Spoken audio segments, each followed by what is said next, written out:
Hi friends, welcome back to my channel. இன்றைக்கி நம்ம என்ன பார்க்கலான்னா, நாங்கள் நேற்று வந்து பாந்திரா போயிருந்தோம். மவுண்ட் மேரி சர்ச்சில் வந்து ஃபெஸ்டிவல்ன்ட்டு போயிருந்தோம். அதை பற்றி பார்க்கலாம். அங்கே வந்து 10 நாள் திருவிழா முடிஞ்சு ஒரு வாரம் கழித்து வந்து கண்ணாங்கடெல்லாம் இருக்குல்ல, அதெல்லாம் வச்சுருந்தாங்க. அதெல்லாம் பார்த்துட்டு அப்படியே சாமி கும்பிட்டுட்டு வரலான்னு போயிருந்தோம். இங்கே எப்படி ஃபெஸ்டிவல் செலிப்ரேட் பண்ணுறாங்கன்னா, ஃபஸ்ட்டு வந்து ஒரு 10 நாள் திருவிழா நடக்கும். அது வந்து செப்டம்பர் 8 வந்து மதர் மேரியோட பிறந்த நாளில் அதில் கரெக்டாக முடிகிற மாதிரி வச்சுட்டு, அதுலேருந்து ஒரு வாரம் கழித்து இந்த திருவிழா கடைலாம் வைக்கிறாங்க. நம்ம ஊர்லலாம் எப்படி திருவிழா நடக்கும்போதே அந்த திருவிழா கடைலாம் இருக்கும், கண்ணங்கடைலாம். நம்ம திங்ஸ் எல்லாம் வாங்க போவோம், சர்ச்சுக்கு போயிட்டு அப்படியே வாங்கிட்டு வரோம். இங்கே அப்படி இல்லை. திருவிழா முடிஞ்சு ஒரு வாரம் கழித்து தான் இதை ஆரம்பிக்கிறாங்க. இது தனியாக ஒரு 10 நாள் நடக்குது. அதில் ஃபஸ்ட்டே தான் நாங்கள் போயிருந்தோம். என்ன கூட்டமாக இருந்துச்சு. கேட்டால் இதெல்லாம் கூட்டம் கம்மி, 10வது நாள் இன்னும் அதிகமாக இருக்கும் அப்படின்னு சொன்னாங்க. எனக்கு இதுவே ரொம்ப கூட்டமாக தெரிஞ்சிச்சு.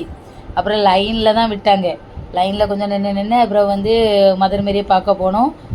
கோயில் சூப்பராக இருந்துச்சு. 100 வருஷம் பழமையான கோயில்னே சொல்ல முடியாது, அவ்வளோ சூப்பராக இருந்துச்சு. 16ஆம் நூற்றாண்டில் கட்டின கோயிலாம், போர்ச்சுகீசியர் காலத்தில்.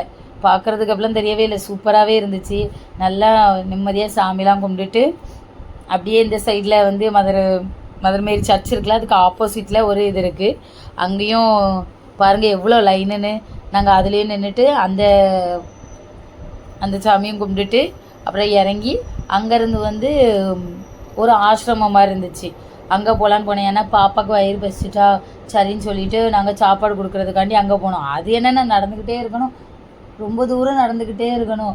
சரி நடந்து அங்கே போயிட்டு வர பாப்பாக்கெல்லாம் சாப்பாடு கொடுத்துட்டு அங்கே விளையாடுறதுக்கு நிறைய இடம் பிளேஸ்லாம் இருந்துச்சு. அதில் கொஞ்சம் நேரம் விளையாட வச்சுட்டு அப்புறம் வந்தோம். இங்கே வந்து கடலும் இருக்குது, ஆனால் வந்து நான் கடலுக்கு போக முடியலை. ஏன்னா நாங்கள் வந்து திருவிழா கடலாம் பார்க்க வேண்டியது இருந்ததுனால நாங்கள் வந்து அங்கே போக முடியாமல் ஆயிட்டு. அது வந்து நம்ம ஊர் கடல் மாதிரிலாம் இருக்காது. நம்ம ஊரில் எப்படி மண்ணெலாம் இருக்கும்ல, நம்ம வந்து விளையாடுவோம், உட்காந்துருந்து ஜாலியாக இருக்கும், நேம்லாம் எழுதி விளையாடுவோம் நான்லாம் கடலில். ஆனால் வந்து இங்கே அப்படியெல்லாம் இருக்காது, கல்லுகள்லாம் இருக்கும்.